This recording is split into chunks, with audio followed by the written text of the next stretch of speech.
Hi යාළුවනේ කොහොමද ඉතින් ඔයාලට ඔන්න ඉතින් අදත් ලස්සන වීඩියෝ එකක් අරන් ආවා. ඉතින් අද වීඩියෝ එකේදී මම පෙන්වන්න හිතුවේ මට වැරදිලාව ලස්සන ඩිසයින් එකක්. එහෙනම් ඉතින් එන්න අපි බලමු මේ වැරදිලා හදපු ඉයරින්ග්ස් එක කොහොමද ආවේ කියලා. ඉතින් අද වීඩියෝ එකේදී මම පෙන්වන්නේ මෙන්න මේ විදිහේ මල් ජුවලරිස් කොහොමද හදන්නේ කියලා. ඉතින් යාළුවනේ මම මුලින්ම කියවනේ මට මේක වැරදිලා හැදුනේ කියලා. ඇත්තටම මම මෙතන හදන්න ගියේ ටියුලිප් මලක්. ඉතින් මට ඇත්තටම හැදුනේ මෙන්න මේ විදිහේ මල් ඩිසයින් එකක්. මේක ඇත්තටම ගොඩක් ලස්සනයි කියලා හිතුණා. ඒක නිසා මම මේකෙන් ජුවලරි සෙට් 4ක් හැදුවා. ඉතින් අද වීඩියෝ එකේ මම මේ සෙට් 4ම ඔයාලට හදා ගන්න විදිහ පෙන්නනවා. ඒ වගේම තමයි මේ ක්ලේ වල කලර්ස් මික්ස් කරලා කොහොමද ජුවලරිස් හදන්නේ කියන එක ගැනත් මම අනිවාර්යයෙන්ම කියලා දෙනවා. ඉතින් මේන්ලි මම මේ කලර් එක රෝස පාටයි දම් පාටයි යොදාගෙන තමයි හදලා තියෙන්නේ. මම මෙන්න මේ රෝස පාට මල මුලින්ම හදන්නම්.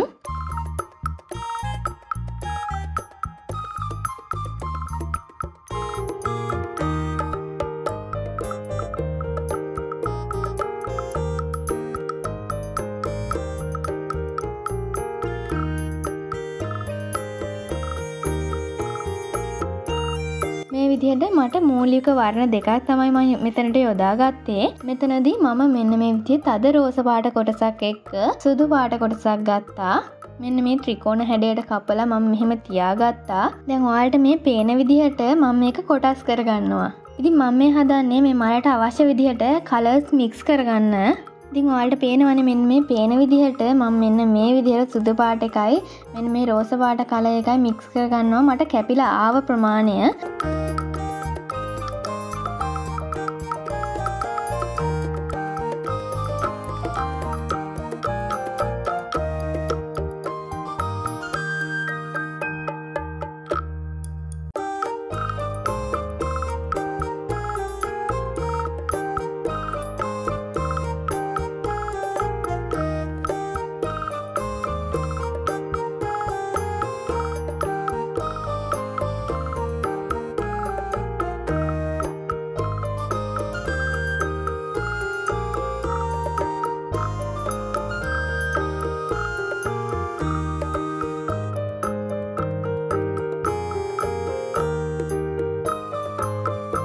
ඉතින් දැන් මට ඇවිල්ලා තියෙනවා මෙන්න මේ විදිහට ලා පාට ඉඳන් තද පාට වෙනකන් රෝස පාට වර්ණ පහක්.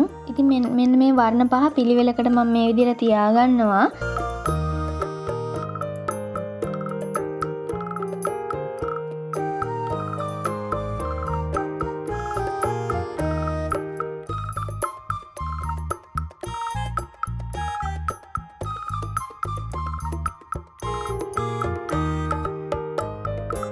ඉතින් මම මේ විදිහට බ්ලෙන්ඩ් කරගත්ත කලර්ස් ටික මේ විදිහට දිග බටයක් ආකාරයට රෝල් කරගන්නවා. මට එතකොට මේකෙන් පෙති කපා ගන්න පහසුයි.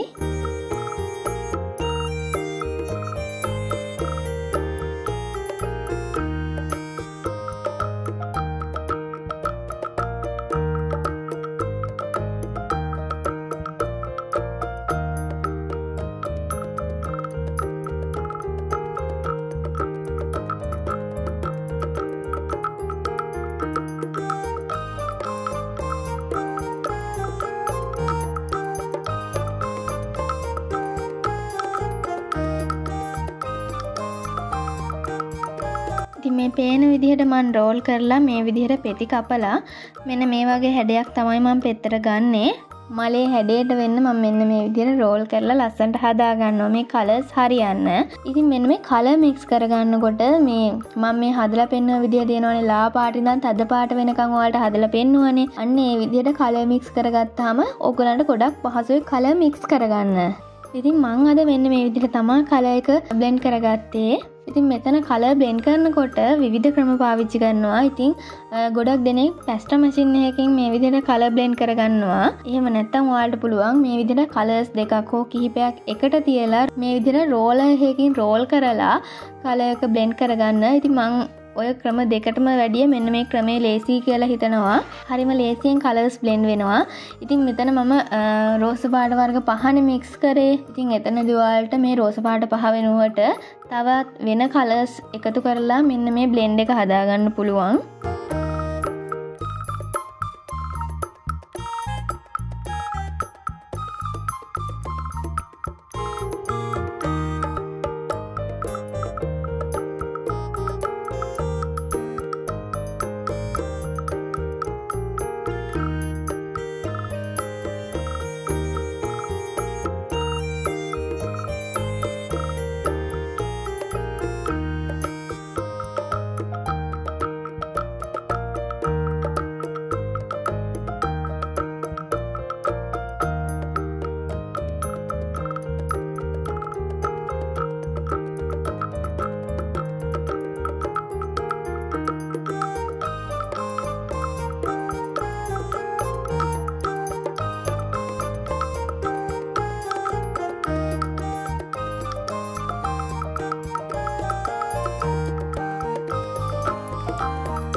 ටියුලිප් මලක් තමයි හදන්න ගියේ. ටියුලිප් මල හදන්න යනකොටත් මේ විදිහේ මේකට මැද කොටසක් සෙට් කරලා ඊළඟට ඒකට උඩින් පෙති 3ක් සෙට් කරලා ඊට පස්සේ ආයි පෙති 3ක් තමයි සෙට් කරන්න ඕනි. ඉතින් මම මේ 3 වෙනි තැනදී පෙති 4ක් සෙට් කරා. අන්න ඒක නිසා තමයි මෙන්න මේ වගේ ලුක් එකක් මේ මලට ඇවිල්ලා තියෙන්නේ. ඉතින් ටියුලිප් මලක් ඔයාලා හදන්න ඕනි නම් එතනදී පෙති 4ක් වෙනකොට පෙති 3ක් විතරක් සෙට් කරගන්න. ඉතින් ඔයාලට පෙනේ මෙන්න මේ වීඩියෝ එකේදී මෙන්න මේකේ මලේ හැඩේ ලස්සනට ඔයාලට පුළුවන් අතින් හදාගන්න. ඉතින් මල් වගේ ඩිසයින් හදනකොට ඔයාලා ග්ලව්ස් එකක් පාවිච්චි කරනවා නම් හොඳයි. මොකද මේ ග්ලව්ස් එක නැත්තම් ඔයාලගේ අතේ ඇඟිලි මාක් එහෙම මේ මල්ලේ පෙතිවල වදින්න පුළුවන්. ඉතින් මෙන්න මේ විදිහට මල ඔයාලට හදාගන්න පුළුවන්. ඉතින් ඒ වගේම තමයි මෙතනදී කියන්න ඕනි අලුතෙන් ජුවලරි හදන කෙනෙක්ට නම් මේ විදිහේ මල් ඩිසයින් එකක් ඔයාලට හදාගන්න අමාරුයි නම් ඒ මල් හදන්න යන්න එපා. ඔයාලට පුළුවන් සරලව හදන්න පුළුවන් ඩිසයින් එකක් ඔයාලා හදන්න. ඉතින් මේ මල් ජුවලරි දාන්නේ ඕගලන්ට කවදා හරි දවසක වැදගත් වෙයි කියලා. මමත් මුලින්ම මේ ජුවලරි හදන්න පටන් ගන්නකොට මටත් මල් හදන්න අමාරුයි. එක හැඩතල එන්නේ. ඉතින් මෙන්න මේ මල් ජුවලරිස් වල හදලා වැරදිච්ච ටික මම ඔයාලට වීඩියෝ එක අනිවාර්යෙන්ම ගේන්නම්. ඉතින් ගොඩක් කට්ටිය මට ජුවලරිස් හදලා ඒගොල්ලන්ගේ ඩිසයින්ස් එවනවා. ඉතින් ඒව බලනකොට මටත් සමහර වෙලාවට හිතා ගන්න බෑ මම මොනවද මුල් කාලේ හැදුවේ කියලා. ඉතින් ඒක ගැන වැඩි හිතන්න එපා. ඒක හින්දා ඔයාලට පුළුවන් සයින් ඔයාලා try කරන්න. ඉතින් මම ඔයාලට ගෙදරදී ක්ලේ එකක් හදන්න කියලා දුන්නේ. මෙන්න මේ විදිහේ එක ඩිසයින් try කරන්න. සාමාන්‍යයෙන් ජුවලරි ඩිසයින් එකක් පටන් ගත්ත ගමන් කෙනෙකුට ටිකක් එයාට ලස්සන ලුක් එකක් හොඳ ෆිනිෂිං ලුක් එකක් ගන්න අමාරුයි. සමහර විට ෆොටෝස් වලට හොඳට තිබුණාට ගොඩාක් දුරට සමහර වෙලාවට ඩැමේජ් ඒ කියන්නේ ලස්සන ඩිසයින් එකේ ලුක් එකක් නැති වෙන්න පුළුවන්. ඒක නිසායි මම කිව්වේ මුලින්ම ඔයාලා ඩිසයින් හදනවා නම් පුළුවන් තරම් අඩු කොස්ට් එකකින් හදලා පටන් ගන්න. ඒ වගේම තමයි ඔයාලා මේ හදන ජුවලරි එකට වඩා ලස්සන ඩිසයින් එකක් හෙට දවසේ හදන්න පුළුවන්. ඔයාලා තමන් ගැන විශ්වාස කරලා උත්සාහ කරන්න. එතකොට ඔයාලටත් පුළුවන් ලස්සන ජුවලරිස් හදලා හොඳ කස්ටමර් බේස් එකක් එක්ක ඔයගලගේ බිස්නස් එක කරගෙන යන්න. ඉතින් මම මෙන්න මේ විදිහට තමයි මේ ඩිසයින් එක try කරන්නේ. ඉතින් මේක ගැන මම ලොකු විස්තරයක් කරන්න යන්නේ නැහැ. ඉතින් ඔයාලට බලාගෙන මේක හදාගන්න පුළුවන්. මොකද මේකේ මම හැම කොටසක්ම අන්තර්ගත කරලා තියෙනවා. ඉතින් ඔයාලට පුළුවන් මෙන්න මේ මල් වර්ගයෙන් පාවිච්චි කරලා වෙන ඩිසයින් එකක් තියෙන ජුවලරිස් හදන්න. අනිවාර්යයෙන් මේ විදිහට හැදුවොත් මටත් එවන්න බලන්න.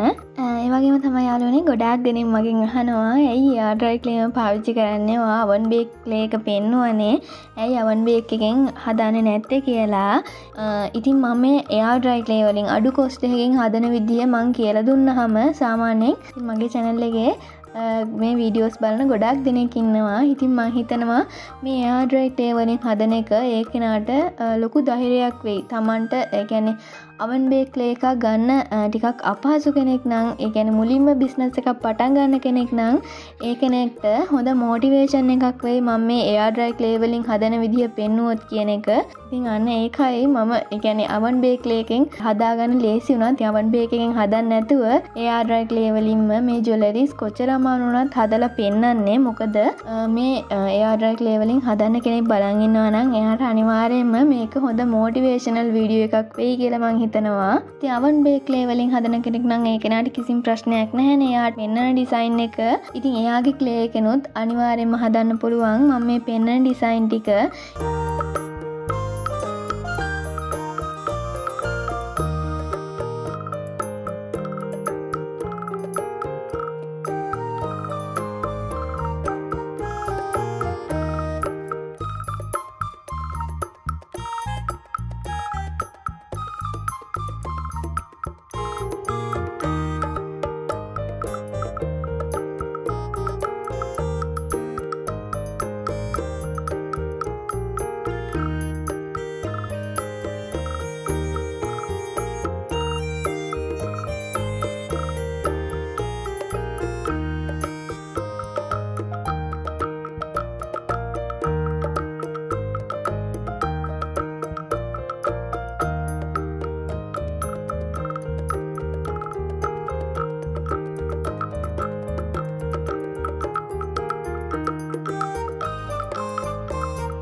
මෙන්න මේ විදිහට තමයි මගේ ජුවලරිස් ටික ආවේ. ඉතින් මම මේ මල් ටික ට්‍රේසින් ඇප්ලයි කරගන්නවා.